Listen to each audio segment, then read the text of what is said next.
Bonjour, aujourd'hui lecture du Nirupada numéro 18, un enseignement donné par Nisargadatta le 26 mars 1978. On pourrait dire que le thème principal est ce jeu entre l'ignorance et la connaissance. Et quelle est la véritable ignorance, quelle est la véritable connaissance? Avoir l'impression que je sais beaucoup de choses est l'état d'ignorance. Une fois qu'il est compris que tout cela est pure ignorance, peu importe de parler beaucoup ou pas du tout. Quand vous allez vous coucher, vous êtes le sommeil lui-même. Un inversement de perception. Le sommeil étant cet état sans pensée, sans manifestation, qui est ce qui sous-tend, on pourrait dire, l'arrière-fond constant de tous les autres états. Vous n'êtes pas séparés du sommeil. Au réveil, la connaissance « je suis » émerge en vous et instantanément crée le monde. Quand vous êtes endormi, vous êtes pure ignorance. Qu'est-ce qui se passerait si un jour cette ignorance ne se réveillait pas? Qui serait là pour mourir? L'ignorance dort et se réveille tous les jours. Ce jeu de la manifestation qui s'élève au sein de notre nature immuable, qui est un état d'ignorance, mais la véritable ignorance salutaire.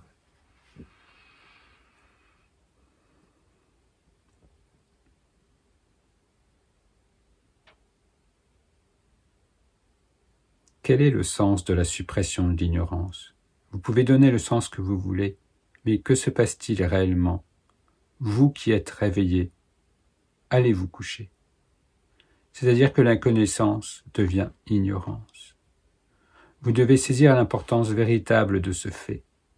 Dans cette phrase, l'ignorance évoque l'absolu, bien évidemment, alors que la connaissance se révèle à ce « je suis », cette phase de manifestation, ce qui va permettre de se connaître, mais aussi d'oublier cette nature essentielle.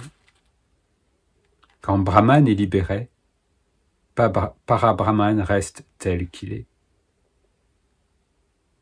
Ce qui est l'origine de cette démangeaison, comme cela que appelle Nisargadatta une succession de joie et de peine, c'est Brahman, c'est la manifestation. Quand cette démangeaison disparaît, reste Para-Brahman, cet avant-Brahman, cet avant-tout. Ce n'est pas quelque chose de conceptuel, c'est ici même qu'il faut l'expérimenter. Ça nous concerne, ça parle de nous. Ça ne parle pas d'un système métaphysique qui nous serait étranger. Tout cela, c'est une description de notre propre vécu. Simplement, de mettre des mots dessus pour pouvoir l'évoquer.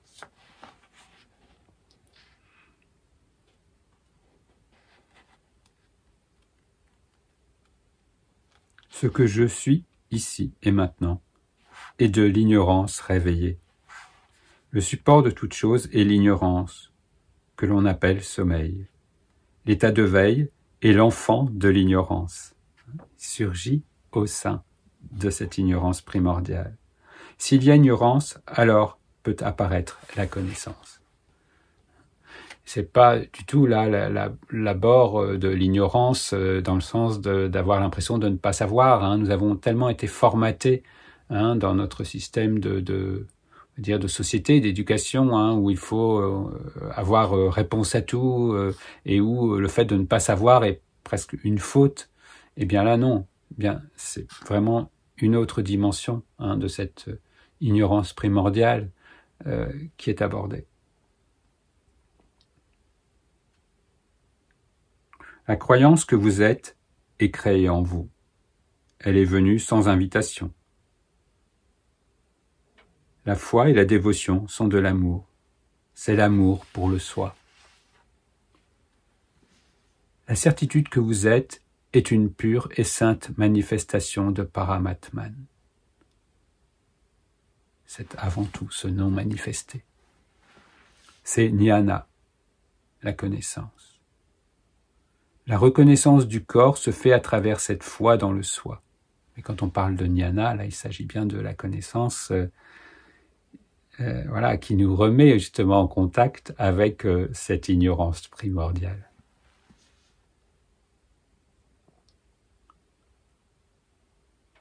Les saintes évocations sont pour cette certitude du soi. Ne vénérez plus l'impermanent, c'est-à-dire le corps, le monde perçu à travers ce corps. Ce corps est fait pour mourir. Ce corps est fait pour mourir, mais aussi pour nourrir la foi dans le soi. Pour célébrer, on pourrait dire. Le parfum de « je suis » qui se dégage du corps est Dieu lui-même. Ce « je suis » n'est pas quelque chose de personnel. C'est souvent évoqué, et il y a des vidéos d'ailleurs sur cette chaîne qui sont dédiées plus spécialement à cet aspect. Voilà, ça devient personnel quand c'est « je suis ceci, je suis cela » et « je ne suis pas ça » et « je ne suis pas ça ». Voilà, de par l'identité et par toute cette somme d'identification, qu'elle soit physique ou intellectuelle ou conceptuelle. Celui qui croit être le corps fait face à la mort automatiquement. Vous êtes attaché à différentes sortes de croyances. Vous évoluez en fonction de ce que vous croyez. Oh, comme est puissant l'effet des croyances. Soyez conscient de cela. Votre croyance « je suis » a pour essence le gourou ou Dieu. Elle est dans votre corps sous forme de lumière. La lumière du soi ne meurt jamais. Celui dont la lumière du soi est immortelle peut-il mourir? Il ne vivra plus sous cette forme actuelle, c'est tout. Qu'est-ce qui de nous n'est pas concerné par cette forme? Qu'est-ce qui de nous n'est pas concerné par une manifestation de temps, d'espace? Pas d'une manière conceptuelle, là, ici, maintenant. Même au sein même recouvert de cette manifestation de temps et d'espace. C'est ça la vraie invitation de Nisargadatta. Nous questionner véritablement sur notre identité.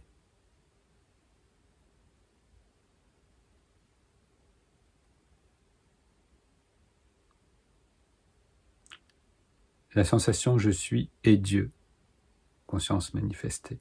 Premier principe, on pourrait dire, de cette conscience manifestée. On l'appelle Saguna Brahman, le manifester avec des qualités, par rapport à Nirguna Brahman, voilà, cette conscience pure qui reste non manifestée et sans aucun qualificatif. Il est contenu dans Parabrahman, l'absolu, sans qualité, Parabrahman ou Nirguna Brahman. Vous êtes Brahman.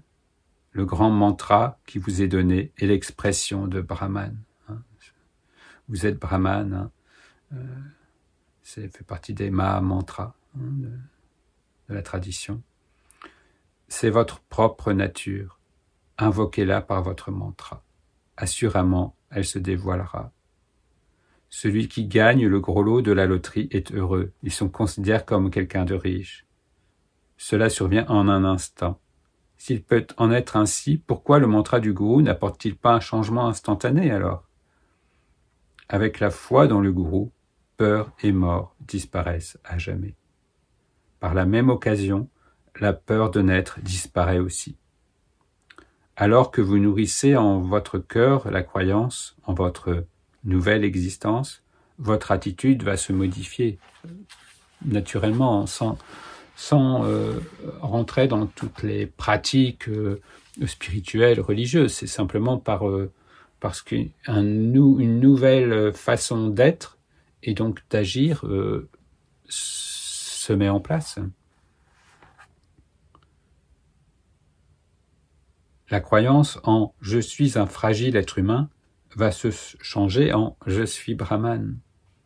Alors le travail est accompli. La parole du gourou est parfaite connaissance.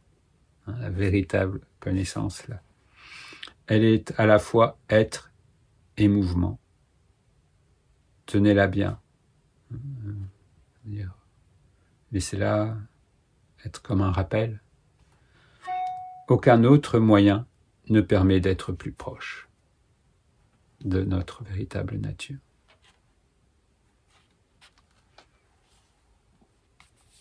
Voilà. Bien évidemment, toujours un lien vers ce texte sur le site pour pouvoir le relire tranquillement.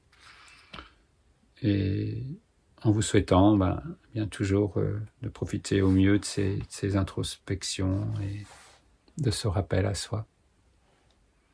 De revenir à cette salutaire ignorance. Bien à vous.